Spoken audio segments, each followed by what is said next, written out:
쓰리고 인사하겠습니다. 성도님, 멋있고 아름답고 최고이십니다. 인사합시다.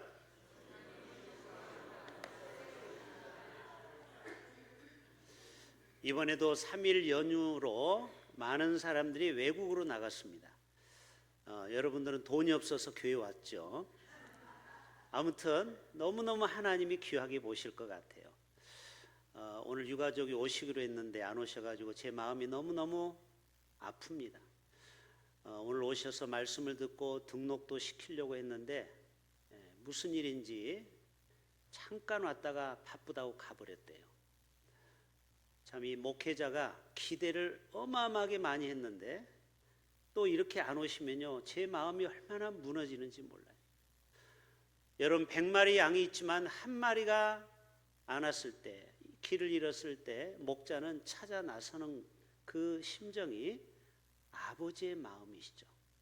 오늘은 비록 못 오셨지만 우리 유가족들이 꼭 우리 교회에서 잘 황정순 집사님 그 아들 며느리 손자가 잘 우리에게 정착할 수 있도록 여러분 포기하지 말고 계속 기도할 수 있기를 바랍니다.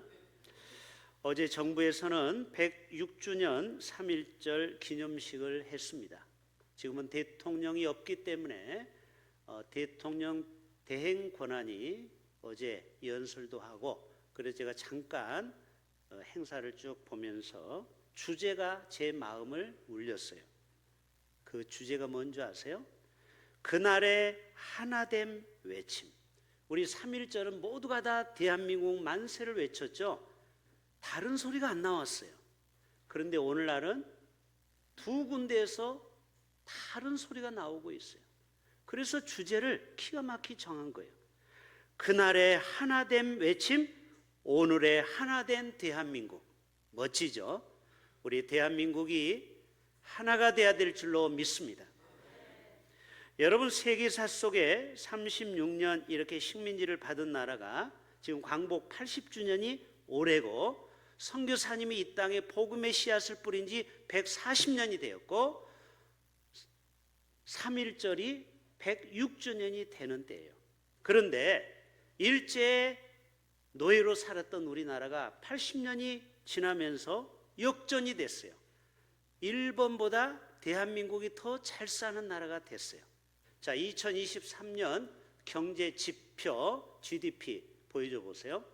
자, 숫자로 보는 한일 경제력 역전.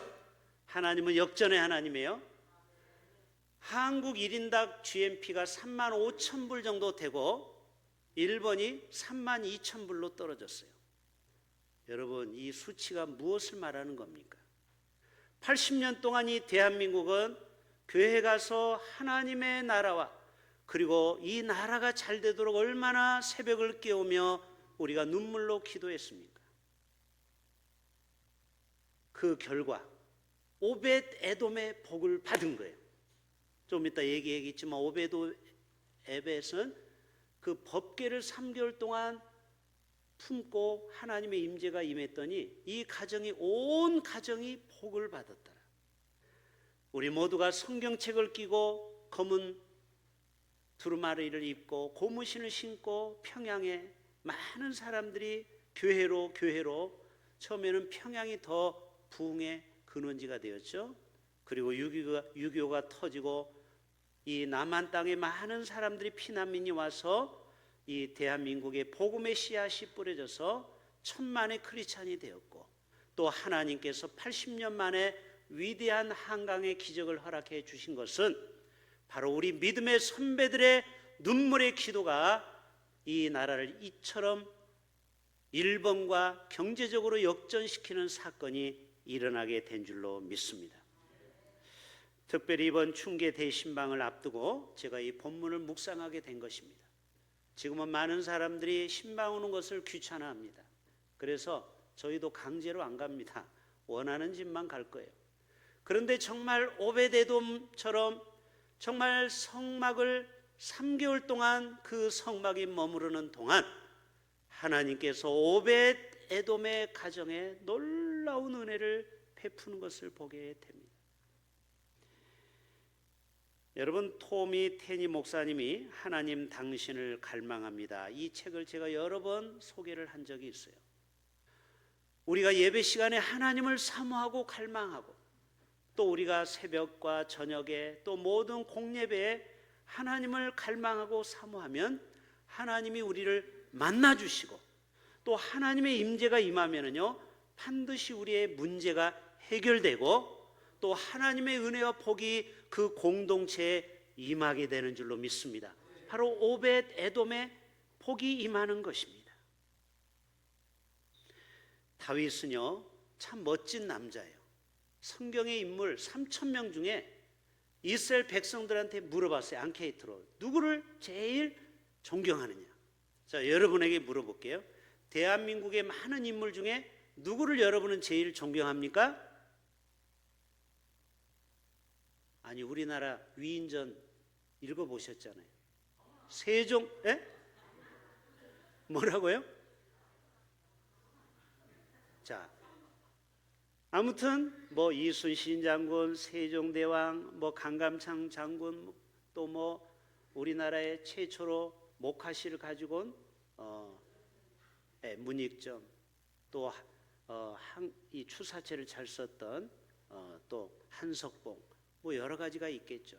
근데 이스라엘 사람들은 1번이 바로 데이비드, 다윗을 꼽아요. 왜 다윗을 그렇게 사모할까요? 다윗처럼 하나님이 함께하는 사람이 없었고, 다윗이 가는 곳마다 이기게 하시고, 또 다윗이 함께함으로, 하나님의 함께함으로 흥왕하게 되었더라. 성경은 딱 두 가지예요. 따라서 해볼까요? 다윗과 함께 하시니 어디를 가든지 이기게 하시니라. 또 하나님이 다윗과 함께 하심으로 흥왕하여 가더라. 여러분, 우리의 가정이 이 춘 3월, 이제 봄이 왔잖아요. 이 3월 새로운 봄을 맞이해서 모든 만물이 약동하는 이 계절에 하나님의 은혜가 정말 이 다윗과 같이 하나님의 함께 하심으로 어디를 가든지 우리의 자녀와 남편이 가정과 직장, 학교에서 이기게 하시고, 또 우리의 가문이 흥왕하는 복을 받을 수 있기를 축복합시다. 이러한 복을 받기 위해서는요 이 오벳 에돔의 신앙을 우리가 본받아야 돼요. 여러분, 다윗은요 이처럼 이 법궤를 빼앗기고 3만 명의 군사를 동원해서 이 바알레 유다에서부터 하나님의 궤를 예루살렘으로 이제 가지고 오게 됩니다. 왜 하나님의 궤를 가지고 와요? 하나님의 임재가 상징하는 거 아니에요? 법궤를 찾아서 영화도 나와 있죠. 법궤가 있으면 승리하는 거고, 법궤를 빼앗기면 지는 거예요. 하나님이 함께하는 민족은 이기는 것이고, 하나님을 잃어버리는 나라는 패하는 거예요. 그게 법궤예요. 상징적인 거죠. 법궤에는 3가지가 들어있죠. 거기에는 그 모세가 10계명을 받은 2 돌판과, 그리고 40년 동안 저들을 먹이고 입혔던 그 만나 항아리, 그리고 아론의 쌍난 지팡이가 들어있죠. 하나님이 너희와 함께 했다라는 것을 보여주는 증표가 3가지예요.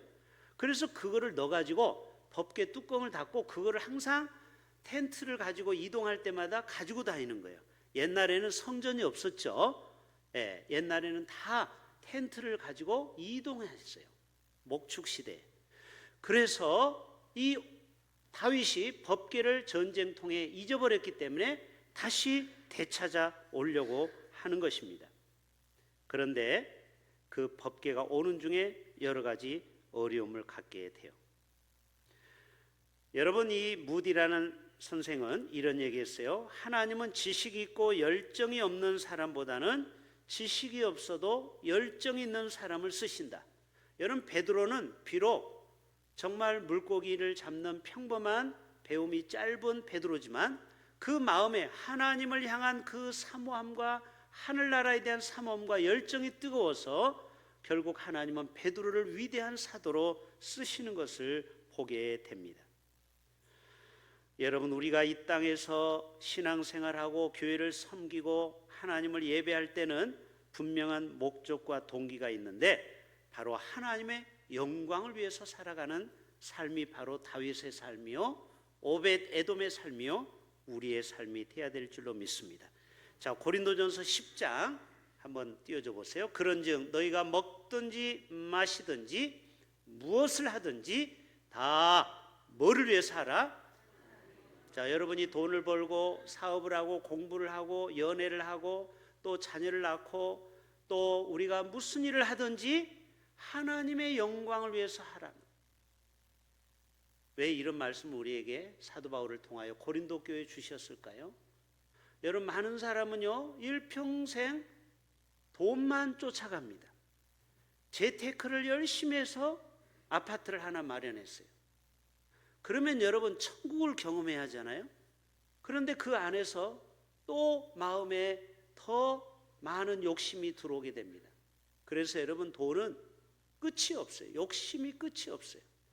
그러니까 여러분 자족하는 은혜가 우리에게 필요한 줄로 믿습니다. 우리가 밥을 먹든 사업을 하든 무슨 일을 하든지 하나님의 영광을 위해서 하라는 거예요. 그럴 때 하나님은 하나님의 임재를 경험하는 가정에게는 필요한 모든 의식주를 책임져 주시고 오벳 에돔의 복을 받게 되면 우리가 염려하지 않아도 우리의 인생의 모든 필요를 아시고 하나님은 채워 주실 줄로 믿습니다. 오늘 읽진 않았지만 이 7장을 보면은요 다윗이 자신의 집보다 왕궁보다 하나님의 성전이 너무 누추해서 자기가 성전을 지으려고 금을 많이 모읍니다. 그러나 결국 하나님은 솔로몬에게 성전 건축을 허락하고 다윗에게는 전쟁에서 수많은 피를 흘렸기 때문에 허락하지 않습니다. 여러분에게 도전합니다. 이 성전에 왔을 때 혹시 여러분 집보다 우리 본당이 조금 허술하다 생각하면 어떤 마음을 가져야 돼요? 하나님, 우리 교회가 하루속히 리모델링을 할 수 있도록 하나님께서 우리 아파트보다 더 좋은 분위기에서 예배드릴 수 있도록 하나님께서 물질의 복을 달라고 기도하셔야 돼요. 혹시 여러분 중에 아파트가 2채, 3채 있는 분 여기 여러분 계시죠? 여러분 아파트 한 채만 팔아도 우리 리모델링 3억이면 깨끗이 해결할 수 있어요. 그러면은 이 성전이 솔로몬이 다윗이 그렇게 짓고 싶었던 아름다운 성전으로 바뀔 수가 있는 거예요. 왜냐면 요즘 젊은 3040은요 교회가 시설이 자기 집보다 좋아야 그 교회를 매력으로 봅니다. 그런데 자기 집보다 시설이 좀 후지고 떨어지면요 교회에 대한 매력 지수가 떨어지는 게 현실입니다. 그래서 교회는 많은 투자를 하는 것입니다. 왜요? 젊은 사람들을 담으려면 투자가 필요한 것입니다. 아무튼 우리도 우리 성전을 더 아름답게 가꿔야 돼요. 여러분, 우리의 인생도 신앙생활도 이 하나님의 궤를 옮기는데 인간의 방법대로 해서는 안 되는 것입니다. 왜 그런 줄 아세요? 하나님의 궤를 수레에 싣고 오게 되는 거예요. 그때 이 뛰는 소가 법궤가 떨어질까 봐 할 때 웃사가 그 법궤를 붙잡으려고 할 때 하나님이 쳐서 웃사가 죽게 됩니다. 자, 사진 한 장 보여줘 보세요. 자, 저는 이 본문을 볼 때 참 이해가 안 되죠. 그래도 떨어지는 법궤를 붙잡으려고 한 웃사는 그래도 좋은 사람 아니에요? 그런데 하나님은 웃사를 쳐서 죽게 해요. 원래 법궤 레위기법은 레위 지파가 4명이 양 어깨에 막대기로 금을 싸서 그거를 메고 오도록 돼 있어요. 그것이 하나님의 방법인데 인간의 얄팍한 요령으로 쉽게 가고자 한 겁니다. 그냥 수레에 싣고 가면 더 쉽게 갈 수 있지 않느냐. 여러분, 하나님의 생각과 인본주의는 다른 것입니다. 하나님의 방법은 사람이 직접 어깨에 메고 가기를 원했어요. 그래서 우리가 어떤 목적을 이루기 전에 내가 돈을 벌고 성공하는 목적이 있다면 방법과 과정도 중요한 줄로 믿습니다. 여러분, 방법과 과정이 잘못되면요 목적을 이뤄도 하나님이 기뻐하지 않는 거예요. 하나님은 반드시 메고 가라는 거예요. 이 수레에 싣고 가서는 안 된다라는 거예요. 자, 2절 3절을 한번 말씀을 제가 읽어볼게요. 오늘 본문 읽진 않았지만 다윗이 일어나 자기와 함께 있는 모든 사람과 더불어 바알레 유다로 가서 거기서 하나님의 궤를 메오려 하니 그 궤는 그룹들 사이에 좌정하신 만군의 여호와 이름으로 불리는 것이라. 그들이 하나님의 궤를 메고 오지 않고 수레에 싣고 왔다라는 게 잘못이에요. 새 수레에 싣고 산에 있는 아비나답의 집으로 나오는데 아비나답의 아들 우사와 아쇼가 그 새 수레를 모니라. 결국 이 수레에 잘못된 방법으로 이동하다가 우사가 죽고 맙니다.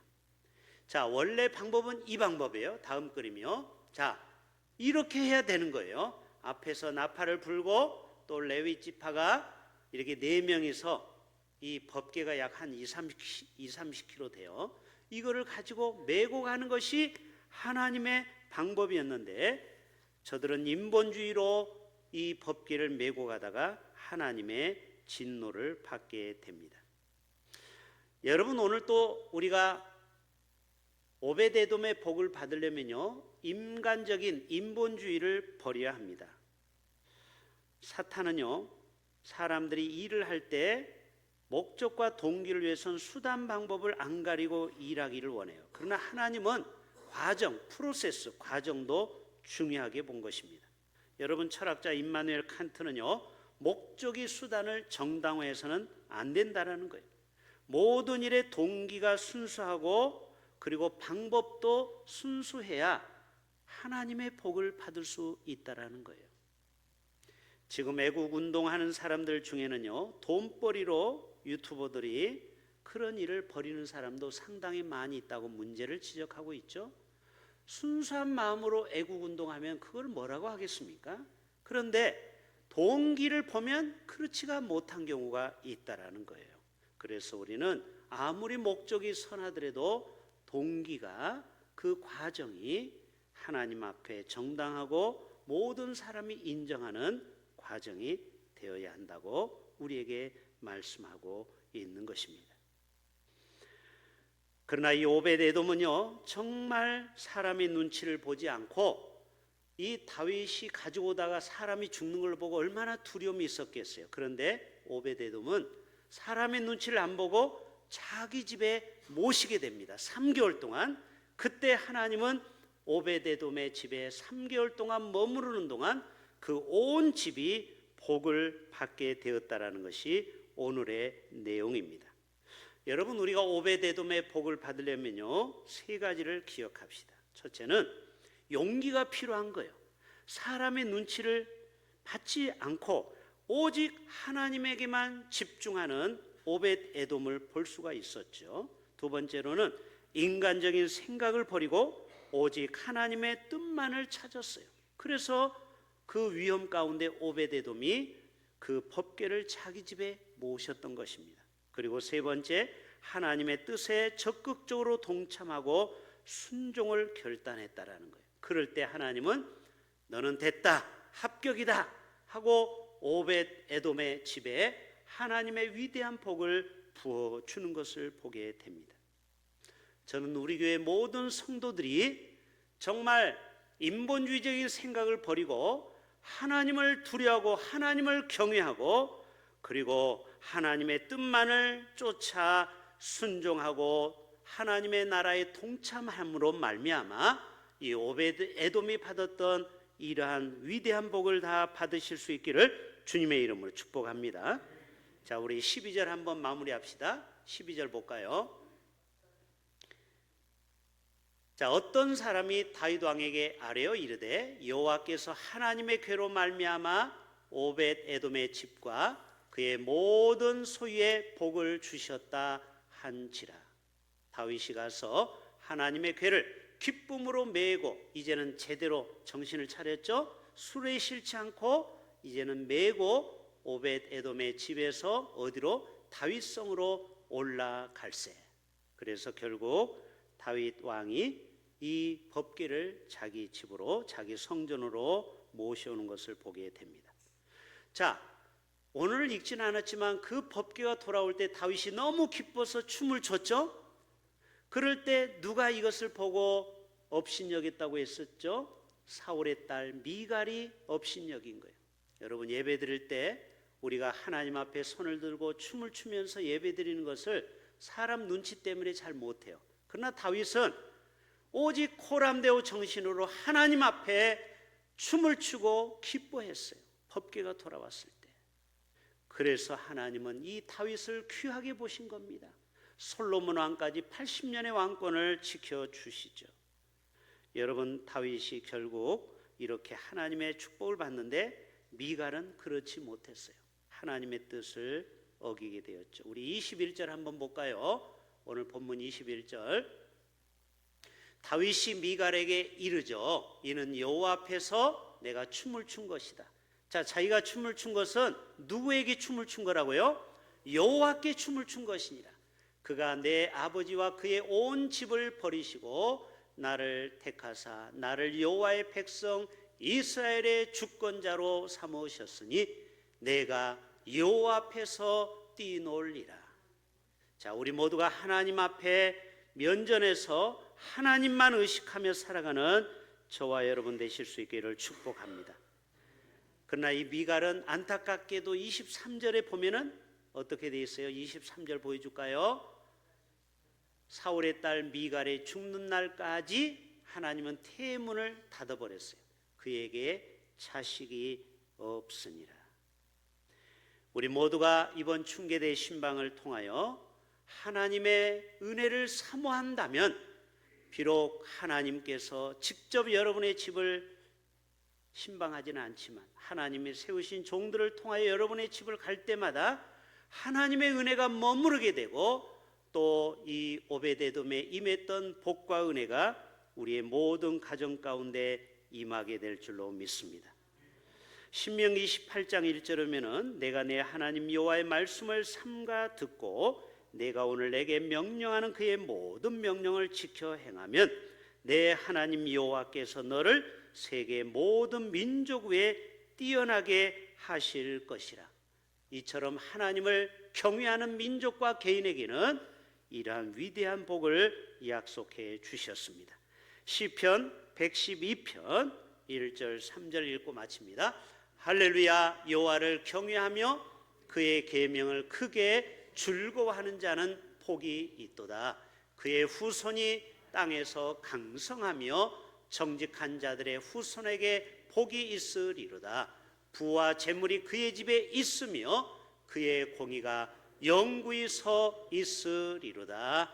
아멘. 기도합니다. 하나님 아버지, 오벳 에돔의 집에 법궤가 3개월 머물른 짧은 기간이었지만 그의 온 가족에게 하나님의 복이 임했다고 했습니다.